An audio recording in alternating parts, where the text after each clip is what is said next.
ओम शांति। परमात्मा ने सबसे पहले हमें हमारा ही परिचय दिया कि आप कौन हैं, मनुष्य कौन है।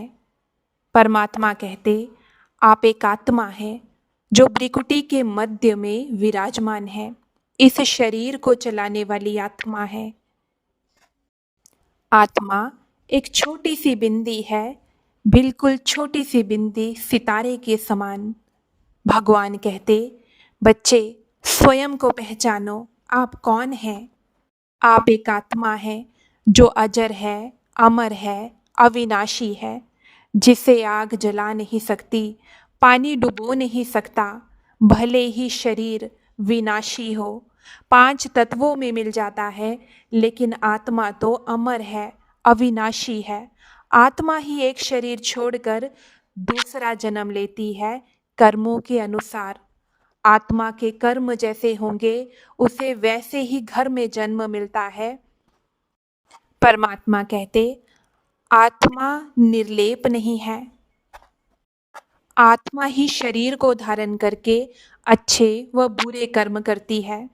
अच्छे कर्म करने पर आत्मा को पुण्य आत्मा कहा जाता है और पाप करने पर पाप आत्मा कहा जाता है।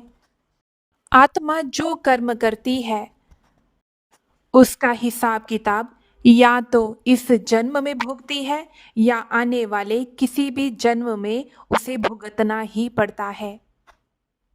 आत्मा की 3 शक्तियां हैं, मन, बुद्धि और संस्कार, जिसके अनुसार ही आत्मा कार्य करती है, कर्म करती है।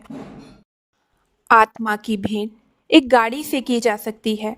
जैसे गाड़ी में ड्राइवर है तो वो गाड़ी चल फिर सकती है, और अगर ड्राइवर नहीं है तो गाड़ी बिल्कुल खड़ी रहेगी।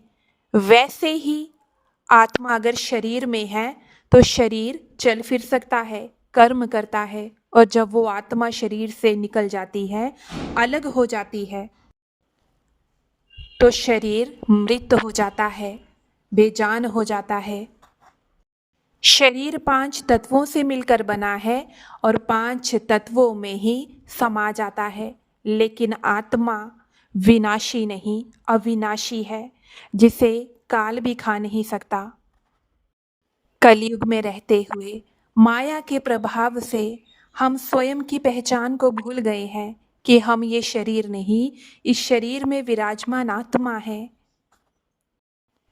जो इन आंखों से देखती है, कानों द्वारा सुनती है, मुख द्वारा बोलती है और कर्मेंद्रियों से कर्म करती है। आत्मा भगवान की अविनाशी संतान है जो भगवान के घर परम धाम से इस धरती पर कर्म करने आती है और अपने कर्मों के अनुसार एक शरीर छोड़कर दूसरा शरीर धारण करती है। आज हम देखते हैं एक बच्चा बहुत अमीर घर में पैदा होता है और दूसरा बच्चा बहुत गरीब घर में पैदा होता है, तो हम सोचते हैं कि परमात्मा ने ऐसा क्यों किया, लेकिन ये सब कर्मों पर निर्भर करता है। आत्मा जैसे कर्म करती है उस अनुसार उसे वैसा ही घर प्राप्त होता है।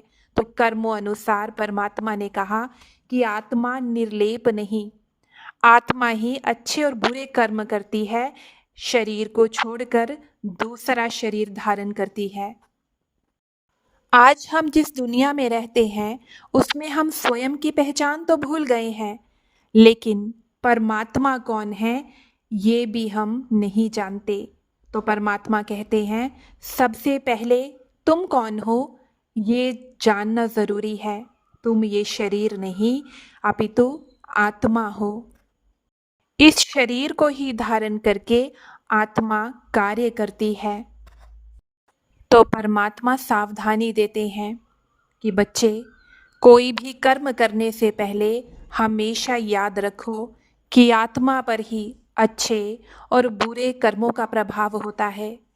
यदि हम कर्मों का ध्यान रखेंगे तो हमारे कर्म भी अच्छे होंगे, हमारा आने वाला समय, भविष्य, आने वाला जन्म भी बहुत अच्छा होगा, क्योंकि जो हम बोते हैं वही हम आत्माएं काटती हैं कर्मों के रूप में।